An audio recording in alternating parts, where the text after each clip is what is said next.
between music and mood. I'm Klara. I'm Shweta. I'm Olive. I'm Ava. So first we'll go over our research question, our hypothesis, and our experimental design. So our hypothesis for this experiment was that sad rap and rock instrumental music will have a negative impact on the mood, while pop, classical, and lo-fi music will do the opposite. So first we had the participants fill out part 1 of the survey, which was pretty much just having them rank their moods on a scale of 1 to 10. And then we had the participants close their eyes and face the wall, and they were instructed to remain silent. That didn't always happen, but we tried our best to enforce these rules. And then the participants listened to 2 songs in whatever genre. Then they did part 2 of the survey, which was again just having them rank their moods on a scale of 1 to 10, and then we repeated it for each genre. All right, so here is our experimental design, or PCOT, which is population, intervention, control, outcome, and time. The population that we used was MSH students because as we are all MSH students, we figured that would be the data most useful to us, and it's the population we have the easiest access to. The intervention is the music that is being listened to because people are not going to be listening to music all the time. The control is that they're evaluating their emotions before the music, so rather than just seeing what their emotions are after, we're seeing what it was before they listened to the music as well, and how much that changed. The outcome is what moods increased or decreased in different genres. So then the time, there were 2 songs per genre. We tried to keep them around the same length, and they would be listening to those in one session, which is just the time that they'd fill out the survey and listen to the music. And then there were 1 to 2 sessions per day. If there were 2 sessions per day, we tried to space them out, not always succeeding, but we did our best. Materials and methods. So our materials that we needed were a quiet space to minimize outside distractions, and we also used a speaker so all participants could do the experiment at the same time, and then each participant brought their own computer to fill out the survey. Okay, so here are the songs that we used. So on the first day, we did the genres classical and sad. On the second day, we did pop and lo-fi, and then the third day, we did rap and rock or metal. Results. Okay, so here's our graph, and these are the average emotion changes for each genre. So the change between how strongly they ranked the said emotion before and after listening to the music. So in classical, you can see that it tended to increase calmness in the participants, and it tended to decrease sadness. For rock and metal, it decreased sadness, anxiety, and calmness, and it increased anger and happiness. So for sad, it greatly decreased people's happiness and strongly increased people's sadness. And then it also increased people's anger and anxiety, and surprisingly increased people's calmness. For pop, it increased all positive emotions and decreased all negative emotions. The lo-fi greatly increased people's calmness and also decreased their anger and anxiety/fear. The rap decreased sadness, anger, and anxiety, and increased happiness and calmness. Yeah. Here's just reiterating what we said, all the increases and decreases in emotions by genre. So here's the discussion of our results.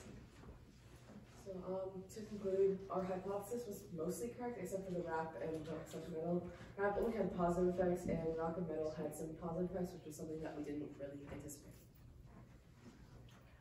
There were also obviously some limitations to this study. The participants were inconsistent. There were 5 to 7 participants per session, and we did our best to make it the same people per session, but we did not always succeed at that, so that may have affected our data. The population was also limited. MSH students are not representative of the population as a whole. We are all teenagers that go to this one specific school. Distractions, we tried our best to enforce the anti-distraction guidelines, though participants did sometimes fail to adhere to those by distracting each other and talking. And then also, as researchers, we are 3 freshmen and 1 sophomore, so we may lack some experience and may not have been taken seriously enough, though we feel that we were taken pretty seriously and learned a lot from it. All right, thank you for watching. Do you have any questions?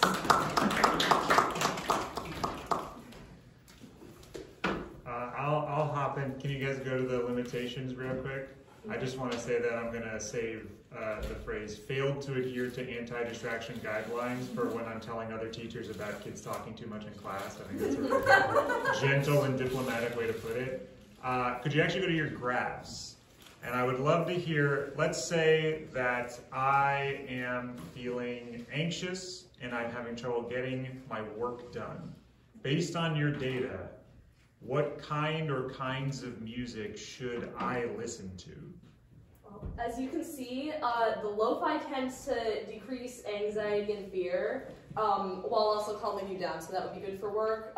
The others that tend to decrease the anxiety and fear are pop and rap, though those are more upbeat, so may cause other issues with working. But yeah, those may work depending on the person. Interesting. And I'm curious, if I'm feeling really sad and depressed and want to get ready to go hang out with my friends at a coffee shop or something, what should I listen to based on your data? Yes, the pop made everyone very happy. It increased everybody's happiness by a lot. It was also nostalgic pop music, and I think that would have contributed as well. Interesting. So there's a previous association with some of the music that may not have existed for other types of music. Possibly. I'm really struck by the fact that classical, though, by far had the biggest reduction in sadness, which is interesting. It was upbeat and vigorous classical music, in all fairness. It was the poppiest classical music you could find.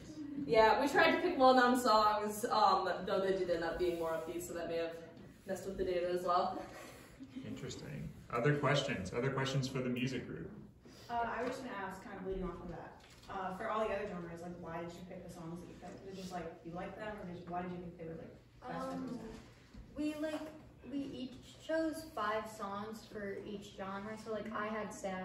We each had the genre that we talked about. So we kind of just went online and found 5 songs, and then we talked through and narrowed it down to the 2 that we felt most impacted, that would most impact people's moods.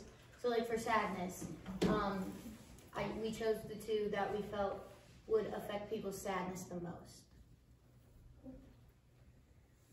Other questions? Great.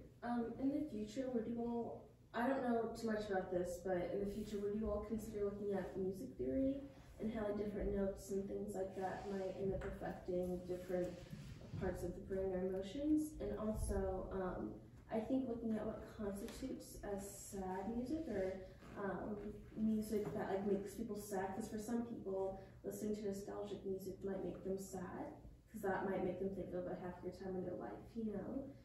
But I also really enjoyed the Impress experiment. That was a lot of fun. Really a lot. Thanks, yeah.